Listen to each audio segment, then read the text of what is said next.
Ever stop to really look at a piece of corn? I mean, we all know the yellow and white kinds, right? Sure, they're everywhere. But imagine corn so vibrantly purple. Its color kind of hints at something extraordinary inside. Mm-hmm. And get this, that intense purple, it isn't just for show. Apparently, it comes from these powerful natural compounds. Right, compounds linked to health benefits. Yeah, benefits that could even, give some well-known antioxidants a run for their money. I ever wonder if there's more to corn than meets the eye. Oh, well, that's what we're digging into today. Let's dive in. Today, we are taking a deep dive into purple corn. We're drawing from this comprehensive analysis of purple corn, benefits, diets, and scientific insights. Right. So think of this as your shortcut to understanding the research behind this really fascinating food. Exactly. Our mission here is to sort of cut through the science, find the most compelling bits about purple corn. Get accessible. Totally. We want to make its potential benefits clear and show you why this, ancient grain is creating such a buzz now. So, okay, lots of corn colors out there. Why purple? Good question. Let's start with what it's actually made of, nutritionally speaking. Okay. Our sources say it's mostly carbohydrates, about 84% in a typical, say, 43-gram serving. 84%. Wow. Yeah. And it's got a moderate amount of protein, maybe 8%. And it's pretty low in fat, just 9%. Okay, so energy without heaps of fat, that sounds like a decent start. It is. What about things like fiber and sugar, things people often track? Right. So that same serving, it has around 30 grams of what we call net carbs. Okay. And a pretty respectable 3 grams of dietary fiber. That's about 11% of your daily value. 11%, not bad. And here's a really key point. 0 sugar. 0. Really? 0 sugar, which is, a definite plus compared to some other types, especially sweet corn. 0 sugar is definitely something to highlight. Okay, so we've got the main energy stuff. What about the micronutrients? Vitamins, minerals? Yeah, it does offer some important minerals. You get about 1 milligram of iron per serving. Okay. Which is around 13% of your daily need. That's actually pretty valuable if you're on a plant-based diet. Good point. And there's some potassium too, about 140 milligrams. Yeah. But, gotta say, the levels of vitamins A, C, and D, they're not particularly high. Right. So it gives you some minerals, but it's not like a multivitamin on its own. Okay, so it's got that foundational stuff. But you mentioned earlier, the real story is the color. Exactly. What makes that deep purple so important? This is where it gets interesting, right? This is absolutely where it gets interesting. The magic, if you like, behind that vibrant color is a group of powerful plant compounds. They're called anthocyanins. Anthocyanins. Okay, I've heard of those, like in blueberries. Precisely. Think of them as nature's own pigments. They make the blues, reds, purples, and lots of fruits and veg. Uh-huh. And in purple corn, the main one, the sort of dominant type, is called Cyanidin 3 glucoside. Cyanidin 3 glucoside. Bit of a mouthful. It is. But that's kind of the key player in that purple pigment. Okay, so it's got these anthocyanins, like berries. Is it packing a similar kind of health punch then?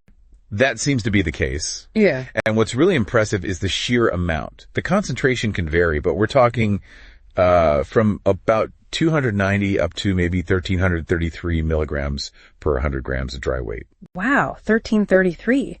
That's a massive range. Why such a difference? Well, it depends a lot on the specific purple corn variety, where it's grown, the conditions, things like that. Okay. But there's another layer here that's really interesting for how effective they are. A big chunk of these anthocyanins, something like 35 to 54%, are what scientists call acylated. Acylated. Okay, science is like, break that down. Why do we care if they're acylated? Right. Think of acylation as adding like a tiny protective shield onto the anthocyanin molecule. Okay. This little change in structure actually makes them more stable. More stable how? Like less likely to break down. Yeah. So during cooking, or even once they're inside your body, it means they stick around longer and keep their beneficial properties. Nice. So they're more resilient, like nature gave them a little bit of armor. That's a great way to put it, a bit of natural engineering. Clever. Okay, so we know why it's purple now, but how does that purple power compare to, the regular yellow and white corn we usually eat? Oh, the difference is, well, it's dramatic. Let's look at the numbers. Purple corn clocks in around 373 milligrams per 100 grams, roughly. 373, okay. Now compare that. Red corn, about 16. White corn, maybe 7.5. And yellow corn, just over 6. Whoa. 16, 7, 6? Compared to over 370? Exactly. It's not even close. Purple corn is just in a completely different league for these compounds. Yeah, it really paints a picture. It's not just a cosmetic thing at all. That color means something nutritionally. Definitely. What about other good plant compounds like phenolics, flavonoids? Is it high in those too? Yes, it seems to be. The studies show higher levels of total phenolic content, or TPC, and total flavonoid content, TF, compared to the other colors. Higher across the board then. Pretty much, yeah. TPC around 189 milligrams per 100 grams. TF about 0.07 milligrams per gram. So it looks like a richer source overall. Okay, so purple corn is clearly a nutritional standout, especially with these anthocyanins and antioxidants.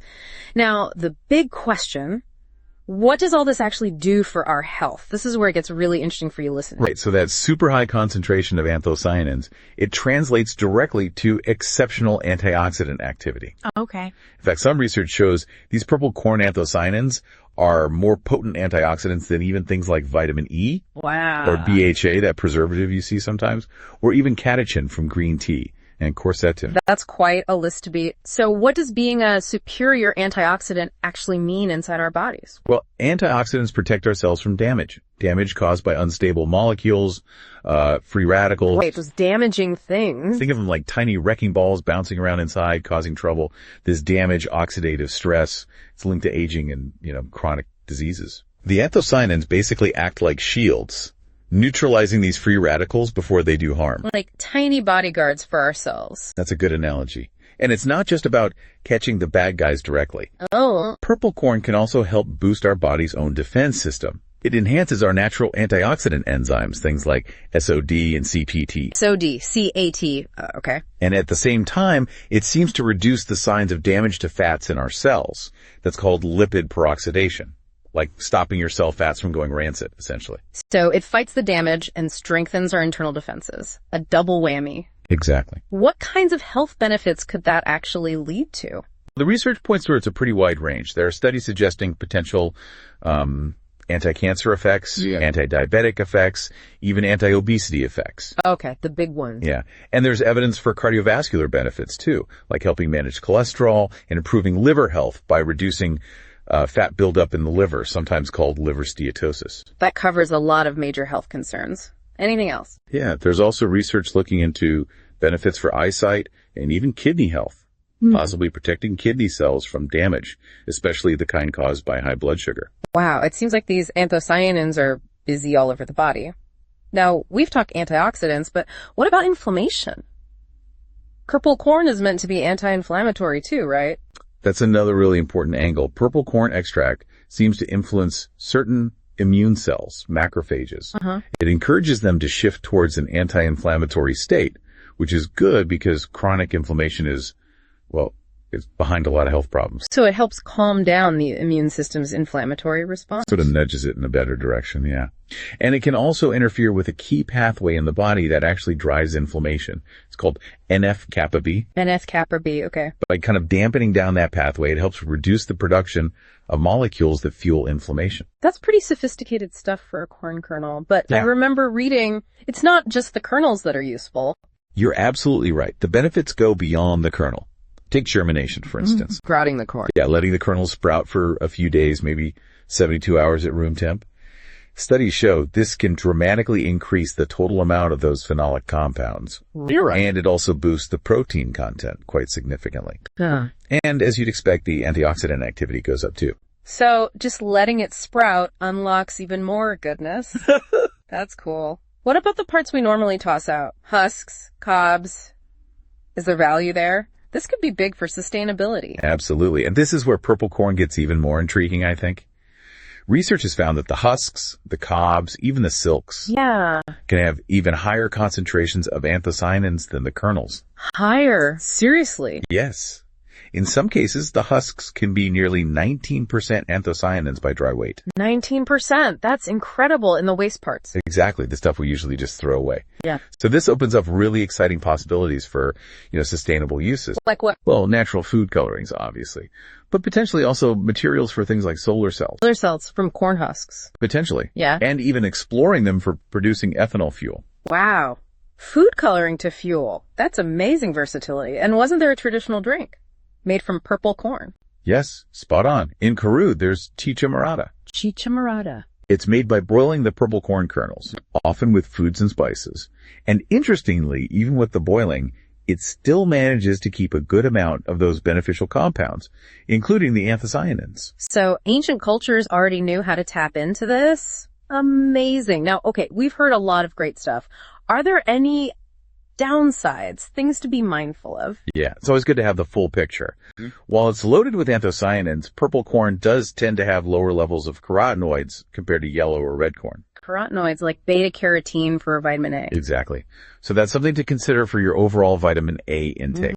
But again, the trade-off is that massive anthocyanin antioxidant power. Right. Different types have different strengths. Makes sense. What about the starch?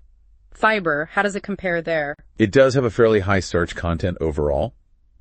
And it has a lower ratio of amylose to amylopectin compared to some other types. Amylopectin.